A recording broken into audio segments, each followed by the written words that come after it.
Friends, it's a beautiful February day. It has warmed up to about -5. Perfect day to be out in God's creation.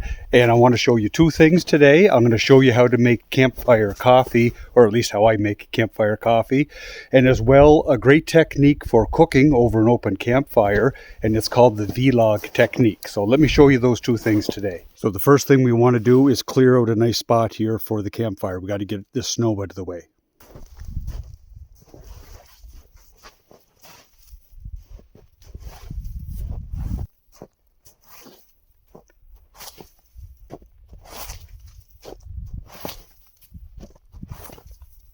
We're down to solid ground here. There's not that much snow left from this winter, so we'll start building a base for the fire. You want to try to start a fire that's up off the damp, wet ground that's all frozen, so we're going to look for some dry, dead wood, and this standing piece of old birch will be perfect.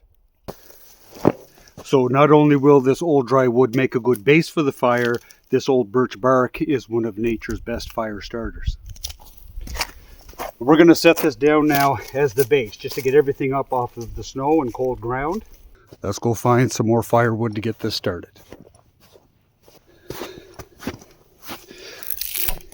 Lots of dead stuff here. This will be perfect to get it started.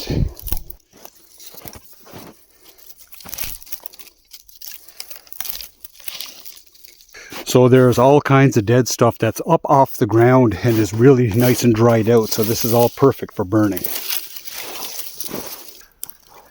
So there's more than enough just on this one branch to get this fire going.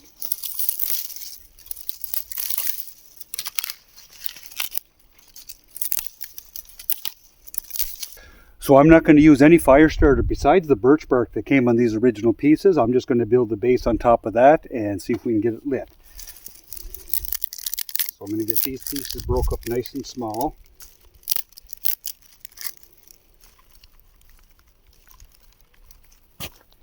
Now all the rest of my kindling is ready to go, and let's see if we can get this lit.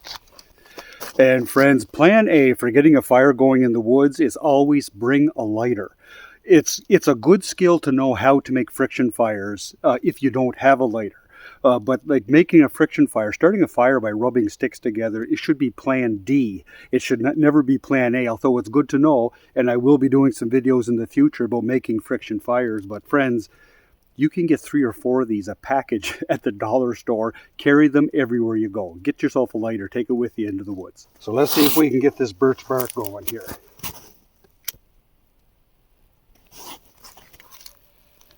It's as easy as that, friends. And now just keep feeding the small stuff on it. And now once it gets going a bit, you can start gradually feeding in the bigger pieces. So as the fire gets built up and gets going and starts building a bed of coals, we're going to fill these containers with snow.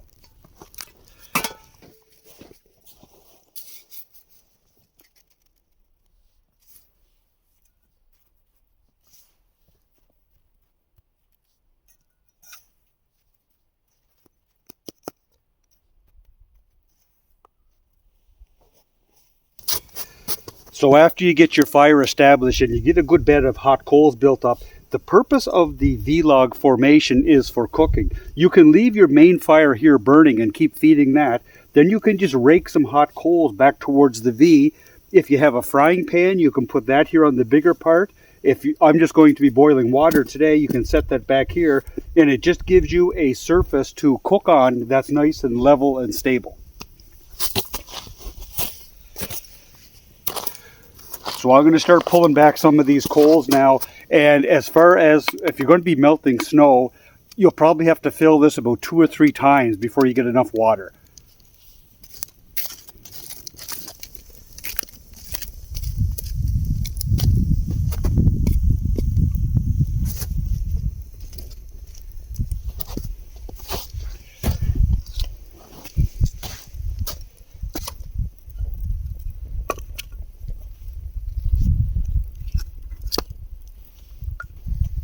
Now, how I make camp coffee is before the water gets too hot. Once the snow melts, I want to pour off 1 cup into this here mug. So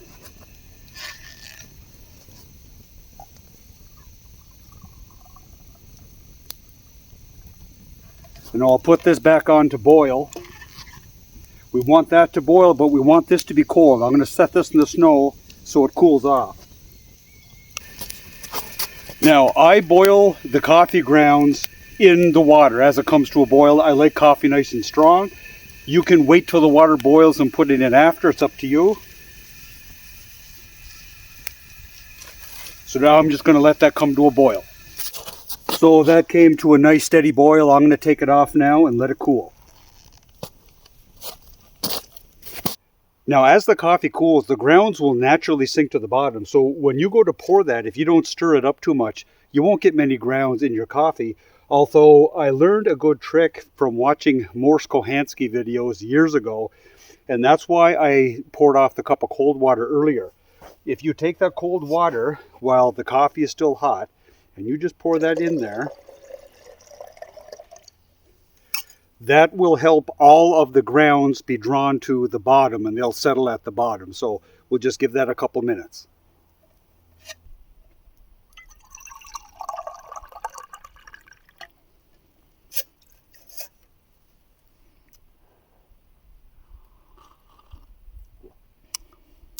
That is the best coffee. There's something about camp coffee that tastes so good. I hope you have a chance to do it, friends.